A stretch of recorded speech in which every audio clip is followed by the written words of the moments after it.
Welcome to the show, everyone. It's New here. We are doing the rare live stream into a YouTube video. Today, we're talking about a very interesting item I was linked the other day.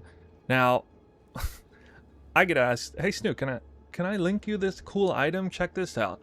That happened a lot, obviously. And my expectation for what I'm about to look at is, never really all that high. Well, this time, let me just show you. Flashback. Yeah, that's nuts. I mean, that's basically perfect. Surely that's the fastest sphere in the game. I mean, I don't even know what would you say that's worth. That's worth, like, way more than a mirror, I'd say.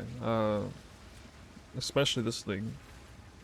If I tried to pin how much that's worth, my guess would be 5 to 10 mirrors. End of flashback.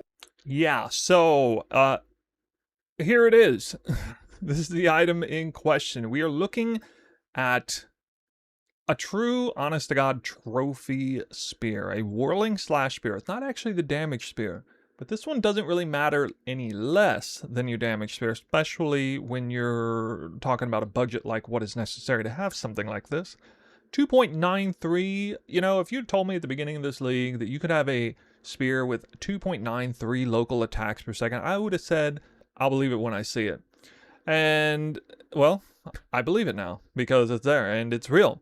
And for a hot second, I didn't even know how this was achieved until I remembered there was a very special Atsiri currency that was unlocked in the game that would manipulate your enchanted modifiers. So what you'll notice here is that this spear is almost identical to the one I'm currently using, except it was corrupted twice, a second time, for the 6 to 8% increased attack speed corruption. Very low chance of hitting that with an Architect Orb.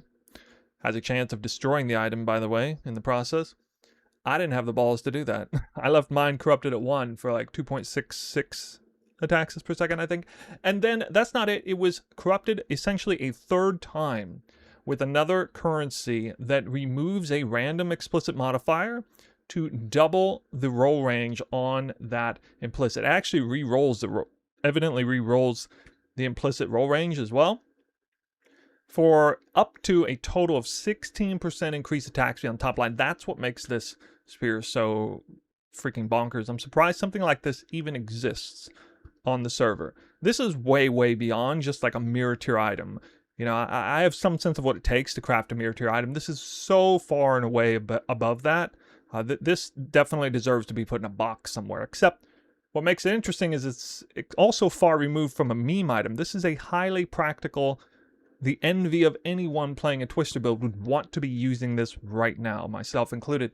And so I thought it'd be cool to make a little video, first highlighting it. And then also, by Jay Gemling, I guess. We should shout him out, the name there. You can see it in the whisper. And then also, especially since I didn't actually craft a spear in the video, the crafting video, and some of you wished I had done that, we're going to craft this spear. I'm going to do it myself here a little later now into the league. And I'm going to give an honest attempt to make this spear myself. It's going to require 3 corruptions. It's going to have an extraordinarily low chance of success, but we'll just take it as far as we can. And we'll see if we can at least get beyond my current one, which has the first successful corruption for an additional socket. Here we go. We are going to craft this now from start to finish. I'm probably just going to, I don't know, do a sort of time lapse. We'll see how many exceptional soaring spears it takes, because it's going to take a few. Going for higher than 22% doesn't really matter here.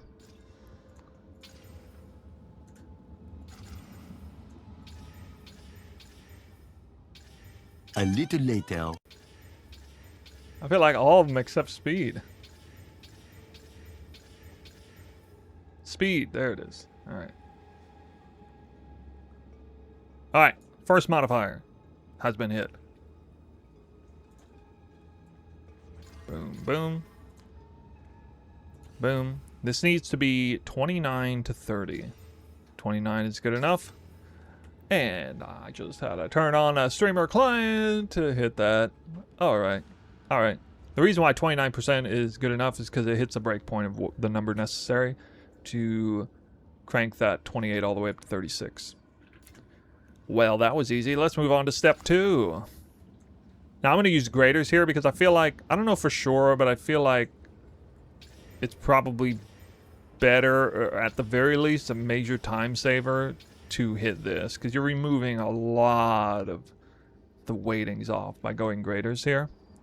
Granted, they are more expensive than the other. Now look at this. This is at 23. This looks like tier 2, but it's actually tier 4 because it's already increasing the numbers.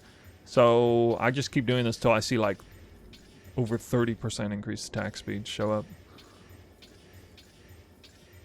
Much, much later. Oh man, we're in Greater Chaos Purgatory officially here.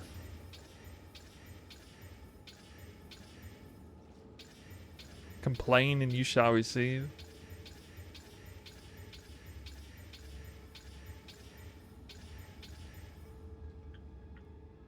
I didn't even have to. Maybe I had to present that energy to the universe. I don't know. Alright, well, it took us about 200 Divine Orbs worth of Greater Chaos to hit this. So definitely a bit below average there, but not horrible, okay? Not horrible to be 200 div deep in the first 2 mods, because the rest of it's just very cheap on here. Alright, so third modifier is prefix double perfect exalt. This is optional, you don't have to do it that way. But actually I did hit tier 3 flat cold, so that's kind of cool. That will slightly change what I'm doing, because I'll try to hold on to that mod if possible. But I still have to, yeah, I still have to kind of go about it this way. It's a 50-50 to remove that one or the other one. This is going to be safe, though, for the attack speed. That's the point. So, Sinestral Crystallization, drag this down. Okay, I lost the cold mod. That's fine. All right, we'll put that in there. Now we can get a second crafted mod. Hit the other prefix, get that out of here. And it gets transformed into this one, okay? And so this is sort of like these are the 4 modifiers that do anything for speed. The other modifier is now going to be the Desecration. Gotta be suffix only, and that's going to give me what I need for Spirit. Now, I may redesecrate it for Divine's sake, because it's, like, guaranteed. I have to Divine it anyway. There's, like... It's not really any reason to re-roll. This is guaranteed to hit. It's 9%. I could re-roll it at the very end, but... I'm probably going to be whittling anyway, so... Kind of have to put it on there. I've never seen that not hit, for the record. Okay, so we're almost done. Just hoping we hit some kind of decent damage mod here. God, really? Elemental damage to the attacks. I mean, for the sake of what we're going for here, it doesn't matter what that modifier is. That's the only useless mod, but... I don't know, I'll just leave it on there. I don't really care. It's whatever, I guess. Okay. Needs crit chance? No, it doesn't. This isn't a crit chance roll. Yeah, so the whittling and perfect chaos are optional for that modifier here. But I honestly don't really care about it. So I'm just going to go through. And before we do this, we have to mass divine it. So I need to hit 36-8. And the effective socketed augments roll actually doesn't matter here. 36-7. 36-7. 36-8. Boom. Hit it. Alright, now I figured this would probably happen. And we have to redo the reservation because otherwise we're stuck divining. I've thrown like 100 divine orbs in this and failed to hit 36-8 before, so I'm actually going to do it this way. This is an expedient way to get the to get the right divine. But I don't want to settle for 5% spirit efficiency. Yeah. So I'm going to remove that modifier and re-up it. Actually, have to...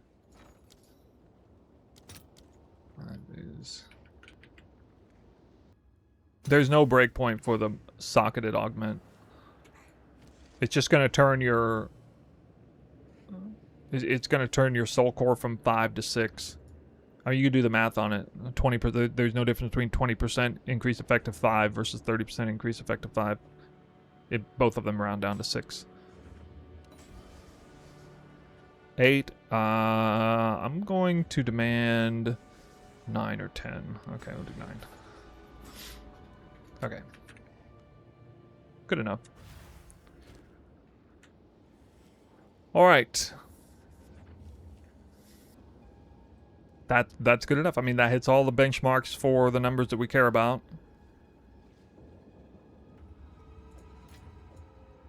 Here's the moment we're waiting for. This needs to hit an additional socket. And it does. It does hit an additional socket. Wow. You need a lock? No. You don't lock this. It's not worth that much. Alright, so the soul cores we can put in whenever, but I'm not going to put them in before it's about to delete this item. So what we're looking at is this one here, and you can see it's worth, like, I don't know, a few divines.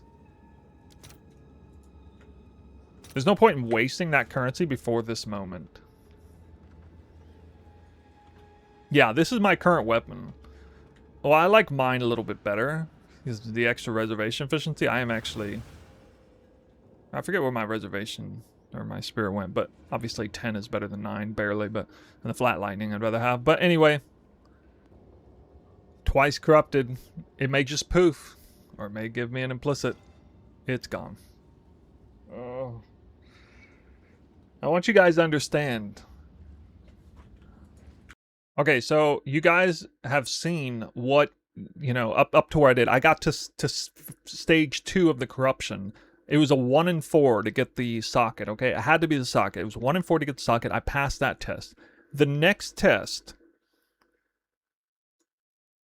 1, 2, 3, 4, 5, 6, 7, 8, 9, 10, 11, 12, 13.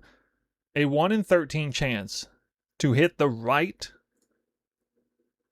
corruption on the Architect Orb. Oh, by the way, it has at least, I'm not sure exactly, but I'm pretty sure a 50% chance to just get deleted. So that would be like 1 in 26. So to get through phase 1, it's a 1 in 4. To get through phase 2, it's like a 1 in 26. And to get through phase 3, it's at least a 1 in... It's at least like a 50-50 to not rip off a really important modifier. And then there's like the roll ranges component of it. So the twice corruption is the one that's insanely hard to hit. And I don't know how much currency I lost there, but probably close to like 500 divines at least. At least 500, maybe 1,000 divines at this point with inflation. Cat's telling me 700 divines poofed. I'm sorry, guys. We didn't get the chance to use this. I gave it one honest attempt, and that's all. I don't actually want to try to craft it, because that's how insane that item is. I don't want to try to hit it. It's too much. It's too much. I don't have anywhere near enough currency to throw at something like that anyway. So, yeah, that's it for the video. There you go. That's how you craft the spear. And that'll give you some sense of just how absurd that item actually is. For now, I will have to settle with my meager 2.66. How many times your friend attempted? Oh, I don't know. Oh, actually, I think he said he got really lucky and hit the first few tries. It's not the kind of thing that you can just craft and hit. Like, it would take, you know, an almost endless amount of currency to throw at that. Yeah, it looks like you have it looks like a 1 in 500-ish chance to do this. That's not even counting the roll range. Because when I do the soft math here, I come out to around 0.2% chance. So you would have to craft on average 500 of them to hit one. And 500 of them uncorrupted. And so if it costs 200 divines, on average to craft one, which it costs more than that. A lot more than that. But that would be 100,000 divine orbs. It's probably closer to like 400 divines to craft one on average. I don't know. 200,000 divine orbs. How many mirrors is that? Okay, around 37 mirrors. Okay, yeah. Alright. I guess it would cost roughly an average of 37 mirrors to hit that. You craft about 500 spears, and you craft all 500, you get one. Average. Anyway, that's going to be it for the video. Yeah, hopefully you guys enjoyed a little bit. Thank you for watching. We'll see you next time.